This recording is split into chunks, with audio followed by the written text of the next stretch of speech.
حل قطع تعلق ہے۔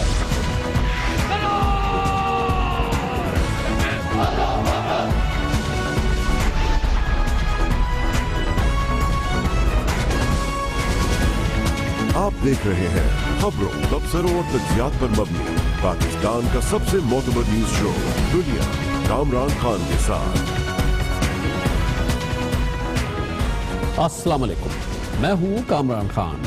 مشرق وسطیٰ میں ٹینشن جو جاری ہے، آج اس کا ایک بہت اہم دن تھا، بلکہ بہت خطرناک دن تھا۔ آج ایران کا دارالحکومت تہران خود کش حملوں سے گونج اٹھا۔ پارلیمنٹ ہاؤس اور امام خمینی کے مزار کو ٹارگٹ بنایا گیا، جس میں 12 افراد ہلاک ہوئے ہیں اور 42 زخمی ہوئے ہیں۔ تہران میں طویل عرصے کے بعد دہشت گردی کی اس انداز کی اتنی بڑی کارروائیاں ہوئی ہیں۔ چار مسلح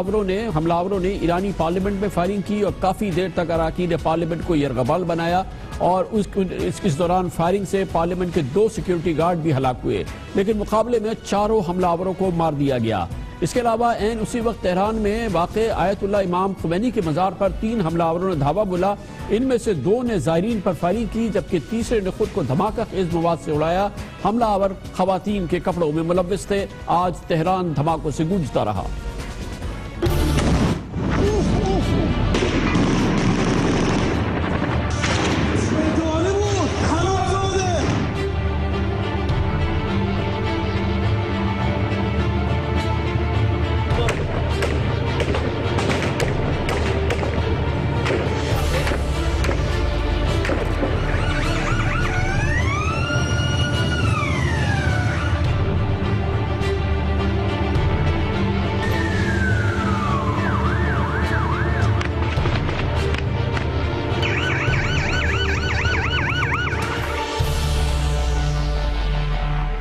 اہمیت کی بات یہ ہے کہ دونوں خودکش حملوں کی داعش نے ذمہ داری قبول کی ہے۔ یہ پہلی مرتبہ ہے کہ داعش نے ایران میں کسی خودکش حملے کی، دہشت گرد حملے کی ذمہ داری قبول کی ہے۔ داعش نے آج اپنی ویب سائٹ پر ایرانی پارلیمنٹ پر حملے کی دوران کی ایک ویڈیو بھی نشر کی ہے، لیکن فی الحال یہ واضح نہیں ہو سکا کہ مقامی سطح پر دہشت گردوں کی معاونت کس نے کی ہے۔ بہت زیادہ اہمیت کی بات یہ ہے، اور جس سے اس خطے میں ٹینشن میں بہت اضافہ ہوگا، وہ یہ کہ ایران کے انقلابی گارڈز کے کمانڈر جنرل حسین سلامی نے سعودی عرب پر ایران خودکش حملوں کی ذمہ داری کا الزام عائد کیا ہے۔ تہران میں حملے تکفیری قوتوں کی ایوا پر کیے گئے، اور سعودی عرب میں صدر ٹرمپ اور سعودی شاہ سلمان کی ملاقات کے 1 ہفتے کے بعد کیے گئے ہیں۔ داعش کی جانب سے ذمہ داری قبول کرنے سے ثابت ہو جاتا ہے کہ ان حملوں میں سعودی عرب کا ہاتھ ہے، یہ کہنا تھا ایران کے انقلابی گارڈز کے کمانڈر کا۔ اور یہ وہ صورتحال ہے، وہ پس منظر ہے جس میں مشرق وسطیٰ میں جاری جو ٹینشن ہے اس میں مزید اضافہ ہوتا نظر آ رہا ہے، اور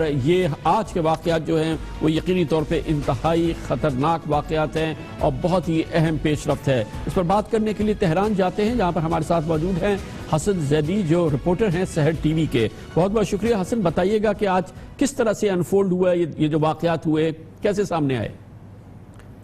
دیکھیے، صبح تقریباً 10:30 بجے یہ واقعہ پہلی دفعہ سامنے آیا۔ اس وقت پتہ نہیں تھا کہ یہ حادثہ کس نوعیت کا ہے، کہ کوئی جیسے اپنے طور پر اس نے حملہ کر دیا۔ پارلیمنٹ کی پہلے خبر آئی صبح تقریباً 10:15 بجے تھے، اور پھر اس کے بعد جو چیز دیکھی گئی کہ خبریں مزید جو مکمل ہوتی گئی، اس میں یہ چیز دیکھی گئی کہ وہاں پہ یہ پورے طور سے ایک دہشت گردانہ حملہ تھا، اور اسی وقت خبریں بھی امام خمینی رحمۃ اللہ علیہ کے مزار سے بھی آنا شروع ہو گئی۔ اور وہاں پہ خاص چیز یہ ہے کہ ان تمام جو دہشت گرد عناصر تھے، ان لوگوں نے زنانہ کپڑے پہنے ہوئے تھے، اور یہ دکھاتا ہے کہ یہ لوگ پہلے سے پلاننگ کر چکے تھے، اور ان کو معلوم تھا کہ اگر عام بھیس میں آئیں گے تو انہیں بہرحال شکار کر لیا جائے گا، انہیں گرفتار کر لیا جائے گا۔ تو اس شکل میں یہ لوگ داخل ہوئے۔ ان لوگوں نے کوشش کی کہ پارلیمنٹ کے مین ہال میں داخل ہوں، لیکن پارلیمنٹ کی جہاں پہ دفاتر ہیں ایم پیز کے، وہاں پہ یہ لوگ گھس گئے۔ وہاں پہ تھوڑی مزاحمت فورسز نے کی، لیکن تھوڑی دیر کے ہی اندر سیکیورٹی فورسز جو یہاں کی پولیس کی جو کمانڈو فورس ہے وہ داخل ہو گئی، اور ان لوگوں نے روکنے کی انہیں کوشش کی۔ بہرحال کافی بڑا ایریا ہے، تہران کے مرکزی حصے میں واقع ہے ایران کی پارلیمنٹ، وہ پورا کارڈن آف کر دیا گیا، اور پھر اس کے بعد امام خمینی کے مزار میں بھی جیسا کہ آپ نے بھی کہا کہ وہاں پہ جھڑپیں ہوئی، لیکن الحمدللہ مین جو مزار کا حصہ تھا اس کے اندر جو ہال تھا اس میں داخل نہیں ہو سکے، بلکہ باؤنڈریز پہ جھڑپیں ہوئی ہیں، اور ایک خودکش حملہ آور جو ہے وہ گولیوں سے ہی مار دیا گیا اور اس کی بیلٹ جو ہے وہ پھٹ گئی۔ لیکن حسن یہ اس قسم کے ٹیررسٹ اٹیک کے ویسے ایران کے شہروں میں خاص طور پہ تہران وغیرہ میں تو کافی عرصے کے بعد کوئی اس قسم کا واقعہ ہوا ہے نا، کافی عرصے سے کبھی سنا نہیں ایسی کوئی بات۔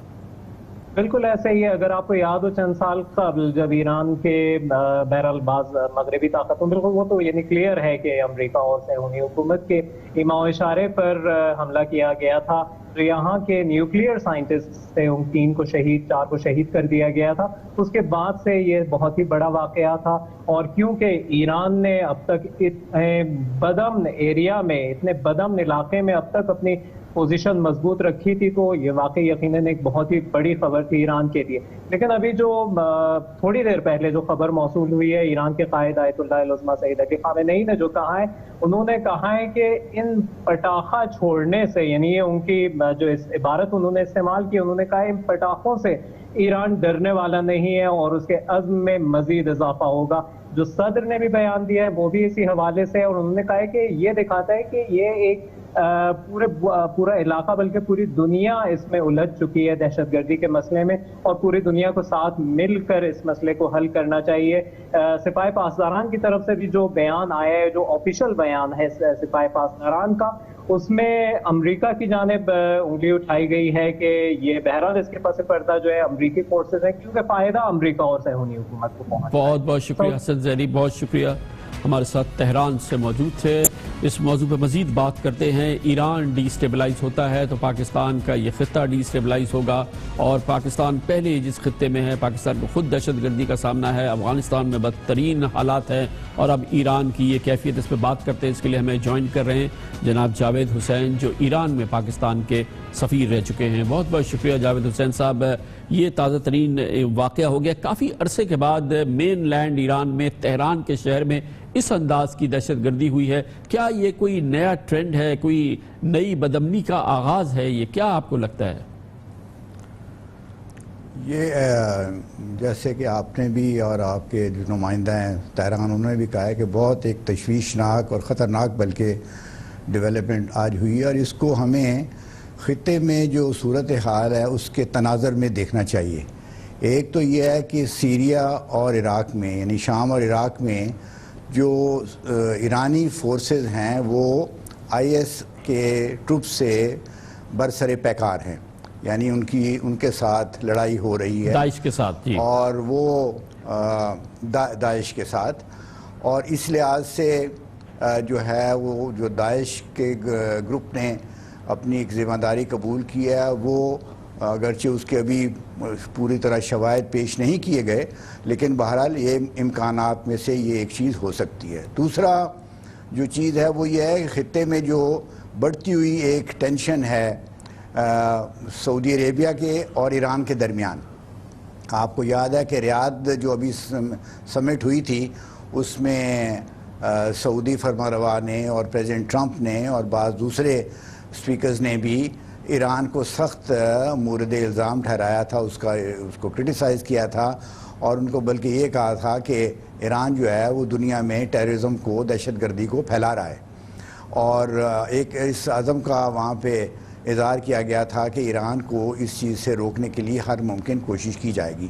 اس سے بھی اس خطے میں جو ٹینشنز ہیں، جو سٹرینز ہیں، ان میں اضافہ ہوا ہے، اور یہ خطہ جو ہے جو پہلی ڈی سٹیبلائز ہے، عراق میں صورتحال دیکھ لیں، شام میں دیکھ لیں، یمن میں دیکھ لیں، اب ایران میں یہ واقعات ہوئے ہیں، اور اگر اس کے ساتھ ساتھ بہت اہم بات ہے نا جاوید صاحب کہ افغانستان کی صورتحال بھی بہت زیادہ خراب ہو گئی ہے۔ افغان حکومت کے ہاتھ سے تمام ایسا لگتا ہے کہ جو قوت ہے اس کی بڑی تیزی سے ختم ہو رہی ہے۔ جی، میں اس کی طرف آ رہا تھا کہ وہ آپ افغانستان میں دیکھیں تو پاکستان کے لیے وہ بھی ایک، اور پاکستان اور ایران دونوں کے لیے وہ بھی ایک بڑا تشویشناک صورتحال ہے جو وہاں پہ ایمرج کر رہی ہے۔ تو یہ سارا خطہ جو ہے وہ ڈی سٹیبلائز ہو رہا ہے، اور اس وقت ضرورت اس بات کی ہے کہ جیسے پاکستان کی حکومت ہے یا ترکی کی حکومت ہے، خاص طور پہ پاکستان کا ایک رول بڑا امپورٹنٹ اس لیے ہے کہ ہمارا کوئی ڈائریکٹ جو مڈل ایسٹ میں ڈیولپمنٹس ہو رہی ہیں ان میں کوئی ہمارا کوئی ڈائریکٹ نہ رول ہے، یعنی ان دا سینس کہ ہماری کوئی انوالومنٹ نہیں ہے وہاں پہ، تو ہم ایک ثالثی کا ایک ایسا رول ادا کر سکتے ہیں کہ وہاں پہ ایران اور سعودی عربیہ یا ایران اور گلف ممالک جو خلیجی ممالک ہیں ان کے درمیان میں جو مس انڈرسٹینڈنگز ہیں، گریونسز ہیں، شکایات ہیں، ان کو دور کر کے ان کو ایک لحاظ سے اکٹھا کرنے کی کوشش کی جائے۔ یہ کوئی آسان کام نہیں ہوگا کیونکہ شکایات کا سلسلہ بڑا طویل ہے اور جو مس انڈرسٹینڈنگ ہیں وہ بڑی ڈیپ ہیں، تو اس لیے یہ بڑا مشکل کام ہوگا، لیکن میں سمجھتا ہوں کہ اگر ہم اپنے ساتھ ترکی کو بھی ملائیں اور مل کے ہم کوئی انیشیٹو لیں تو، اور ہمارے وفد جو ہیں وہ ایران بھی جائیں اور ریاض بھی جائیں تو ہو سکتا ہے اس سے کچھ حالات مگر جاوید صاحب یہ ابھی شاید اس کی بہت کم گنجائش لگتی ہے۔ وہ بہت بہت شکریہ جناب جاوید حسین، سابق سفیر ایران میں پاکستان کے ہمارے ساتھ موجود تھے۔ کمرشل بریک، اس کے بعد ہم ذکر کریں گے قطر کا، جہاں پر جس کے معاملات سنگین سے سنگین تر ہو رہے ہیں۔ اب کویت کے بادشاہ کوشش کر رہے ہیں کہ کسی صورت سے حالات کو قابو میں لائیں اور اس معاملے پر کسی صورت سے کوئی ڈیولپمنٹ ہو جس سے کہ یہ خلیج ختم ہو، لیکن حالات مزید خراب ہو رہے ہیں اور قطر کے شہریوں کے لیے زندگی بہت تنگ ہو رہی ہے۔ اس کی بات کرتے ہیں چھوٹے سے وقفے کے بعد۔